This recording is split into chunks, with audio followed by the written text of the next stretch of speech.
Discover. Get with the best and stay ahead of the rest. Only on Anything and Everything.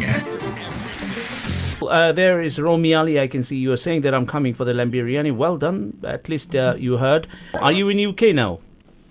I am, yes, for the last 5 good. months. Oh, okay, because I thought you were still residing in Bangladesh. Now, tell us, what do you think of the current situation? Is there anything you'd like to input?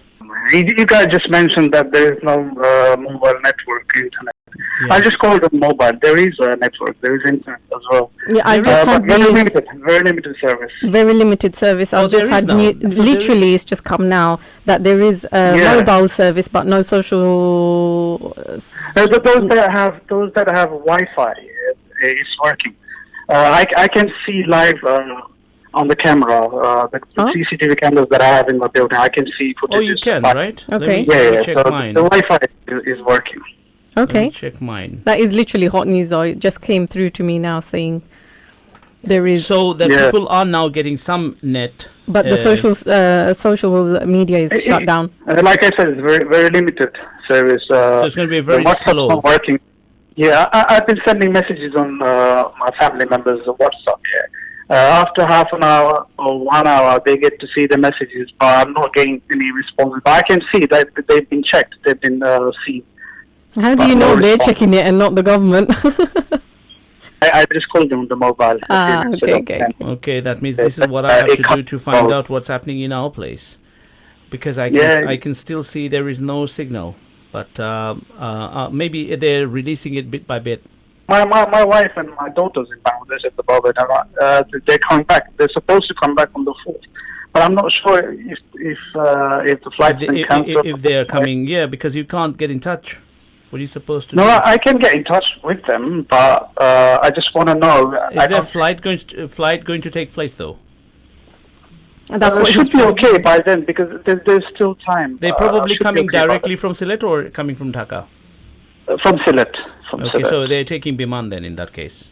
Yeah. Then probably it's a direct flight, so it might be. The new terminal that's happening in Sylhet Airport. Is it? What's happening with that? How long? Oh, is there is. I'm asking you, meant to be.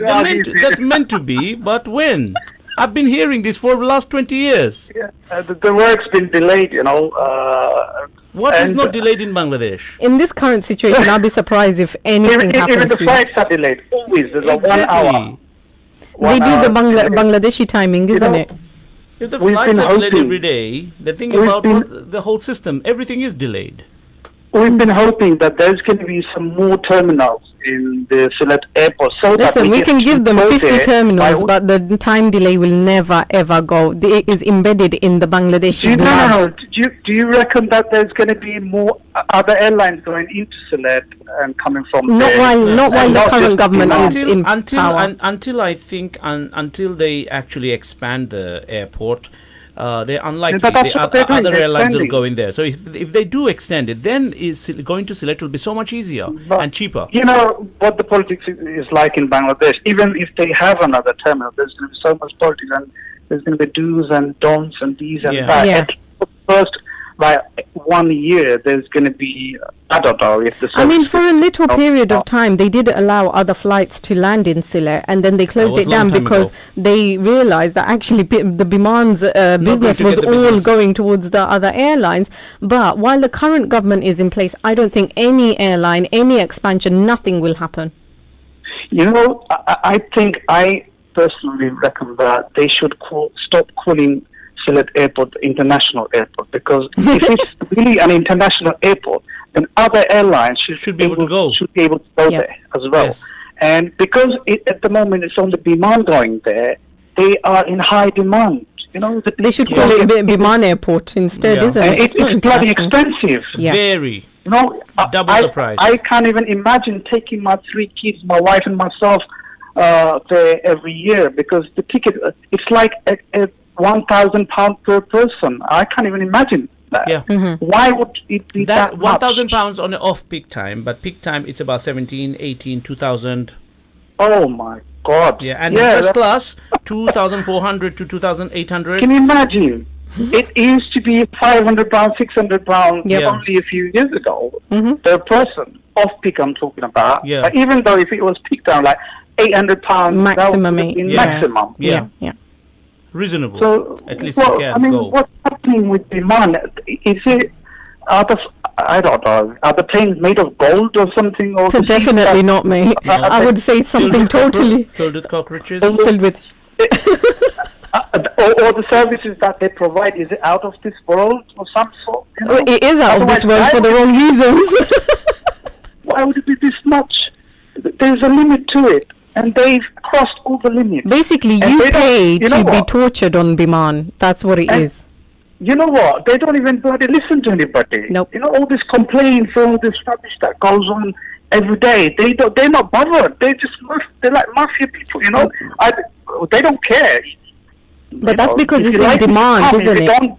Don't book tickets with because they know their ticket is sold, and they have the people who buys all these quotas, and then they know that they're going to get what they want to get, so they don't really care. And when you try and book a flight, they say, "Oh, it's full, it's full, it's full." But sometimes when you get on those Bimans, half of it is empty, and you're like, "Where is it full?" They'll give you that one ticket, saying, "Oh, we'll try and find you one ticket, this and that," and then you get on the plane, and then you see like 50 seats empty. Correct. But they do drop you off. Even then, people like booking Biman. It's on about 40 kg they can take from London to direct. You're better off doing a cargo to Bangladesh for the weight and taking a different airline. It will work out cheaper. People are still happy. They're because people see they can take 40 kilo. Because people see they can take 40 kilo, and that makes them so happy. Yeah, and they can go directly to select. And this is direct to select is acceptable. Direct to select is very acceptable. These people are clever. I don't know what I should call them, clever or stupid cunning. Or what. You know, I personally think this is why they don't allow any other airlines to go to Sylhet, because otherwise, if Emirates, if British Airways went to Sylhet, how many people would go by Biman? They won't. I wouldn't care even if they give 40 kg or 50 kg. I would choose other airlines. They won't. No? That's why they're doing it, because they don't want to take it out of business. True. That would be cheap as well. If Sylhet Airport is really an international airport, then other airlines should be able to go there as well. Correct. Otherwise, it's injustice. It's not fair. It's not fair for them to call Sylhet Airport an international airport. It's not. It's partially international. It's not really international. Maybe they meant interfashional? Oh, you suggest that, mate. You put that name forward and see what they do to you. Oh God! I mean, have you been back home recently? No, I went about about 10 months back. 10 months back. I was in Bangladesh then. Oh, were you? Oh, yeah. I didn't see you there. Yeah, and your office is still in Tilagur? Yeah, we're still working on it. We are building a few things. Okay, what happens there? Is that? It's a radio studio. Plus, we have a do you go live there? We do live there as well. At the same I've been to your office. There's a couple of people sitting in the office. It's just on the computer. I don't know what they're doing. Yeah, I mean, basically now it's under refurbishment. Plus, we are building a mini hotel with a restaurant. Okay. Do you guys do some sort of news from there? Yes. We got news reporters and would you call it? We do a bit of everything, but we can't do this at the moment. You know this radio you have at the moment. Apart from all these live chats on air, do you guys do any news? Yes, we do. We have a news channel. It's called Relaks News 24. Channel? You mean TV? Or no, we have a would you call it? Web-based channel. Web-based channel. All right, not a television like Sky or something like that. Are you in Romie now? Yes. Okay, what's happening with this biryani that you invited people to? Yeah, we are basically, lamb biryani is on offer at the moment. Normally it's £8, but we're selling it for £3. So you're suggesting people go there with No, you see, we like to do good for people. A lot of people work so hard and they don't get enough money to spend, and they get confused what to do. So we say, you know what? At least we are not going to be hypocrites. We are not going to talk about it. We're going to help you. So why don't you just come and buy this biryani only for £3? Simple. Okay. And that's what we're doing. And we only have now limited boxes left. So if anybody wants to come, they need to come quickly.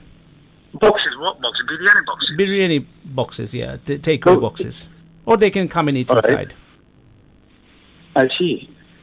And also, we are doing tea with cake or croissant only for £2, whereas anybody else would be selling tea for £2.50. And the cake, another £1.50 to £2, or croissant. What time do you guys open for breakfast? We have full breakfast, which would you call this? We have all day English breakfast, so there's no timing. And you can come anytime. Basically, a lot of people wake up at different times, right? In UK, anytime, like 3 o'clock in the morning. Well, we are almost here all the way through, but we in the morning it's not breakfast time, is it? Not morning. I mean, say 3 a.m. Yeah, well, for some people, yes. Because they wake up at that time. Some people get hungry at 3 No, a.m. actually, good people do wake up at 3, 4 o'clock because to do their prayers and go to work. Yeah. But it's still, in the I mean, I wish we were open at that time and we would be serving as well. We'd be serving good. But inshallah, let's see what happens in the future. Because a lot of people go to mosque in the morning, 3 a.m. to do their prayers, and they can come and have breakfast. Inshallah. At 3 a.m.? Yes. Who Because eats they do at Fajr 3 prayer. a.m.? Yeah, I know. But they got to pray and eat? Yeah. Nice. I would if I yeah. Go on. Do you guys play songs? We do play songs as well. Okay. Another thing I would like to suggest you guys to do, that invite people from Biman Airlines, and and hold a discussion between the passengers and people from Biman management. That's a good idea. I mean, we will do that. Inshallah, we will look into this. We can call in and talk to them directly and ask them what they're trying to do, man. But they're not going to. There is a problem with that, because there is a campaign. There is a campaign out there at the moment where they are. There is a campaign. I can name you the. Yeah, that's what I'm saying. There is a campaign by the name Lutilar. Yeah. But they also need to be more active. They are active, but with their side, what it is they're writing to these people. Campaign, you know what their response is? Palagorsi. We say Lutila, they say Palagorsi. Yeah, if they don't respond to the campaign, it's very hard for anyone to get any further, because these guys are just like mafia. They don't care. Yeah, that's what it is. Do the campaign saying Lutila or whatever. They'll you see, the problem is the unity. We don't have unity. See, let's suppose if all the facilities say, you know what, forget about the 40 kilo, we're not going anymore. Now keep it in your boycott it. We said boycott. Go to Dhaka with another different airline. If you let them hear you talking about boycotting, because you'll have a problem when you go to Bangladesh. Yeah, well, I mean, if everybody starts to be afraid, because at the end of the day, life is limited. You're all going to have to die. No, what can they do? If you don't go on the Biman and you don't book a ticket with Biman Airlines, what are they going to do? It's not illegal. They can't do anything. Because the only thing you're doing is you don't want to use the service that is not providing you the service. Yeah. Simple. We are from a country. Nothing wrong with it. We are from a country where you can't talk about your rights. Your basic rights. Well, that's why this is exactly why these riots and everything is happening, because they're saying, look, we call ourselves that we live in a Shadin country, freedom, right? We have freedom, but we don't, because we can't say what we want to say. Freedom, man. There is no freedom. There is no freedom. Even the media doesn't have freedom. They can't write anything, and they can't write. Yeah, there is no freedom. No. Not only just in Bangladesh, anywhere, nowhere there is freedom. No. We can't compare Bangladesh. Of course, there are limitations in every country. Every country's got limitations, but Bangladesh has got too much. Mm-hmm. Bangladesh you cannot compare that country with anywhere else. Mm. Because you talk about like you guys doing the program here, anything and everything. You go and do anything and everything over there, man. You'll be Will be picked up from the radio station. You know, you're saying you're comparing Bangladesh with this country. You're able to do this program called anything and everything. You go and do that over there in Bangladesh. You see what happens to you.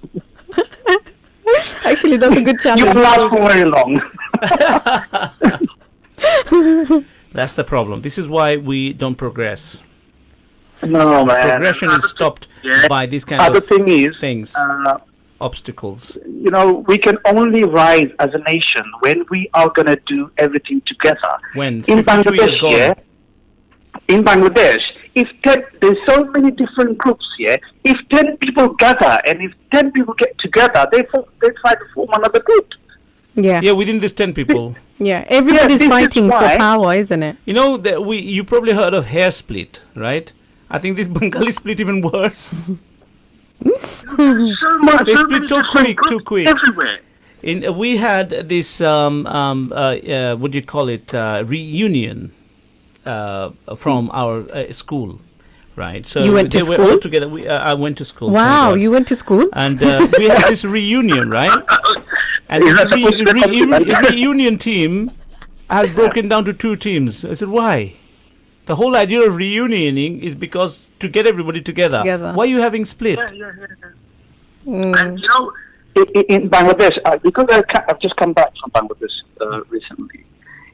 Even in the masjid you go, there's about 2 qatars, like 10, 20 people praying in every masjid. And everywhere you go, there's a masjid in every corner. Mm-hmm. But when you go in to pray, it's about 10 people, 5 people. They split up. Yeah. And like I said before, 10 people get together and they just want to form a group. You know? And everybody's fighting for power, be it local politics or be it national politics. Yep. Everyone's fighting for power. Because everybody wants to be a PM. PM of a mosque? No, for everything. And it's like, if she can do it, why can't I do it? Well, it's a good step closer, I suppose. You know, the masjid committee people, when they have issues in the management, they just go like 5 people get out of the masjid. They try to build another masjid.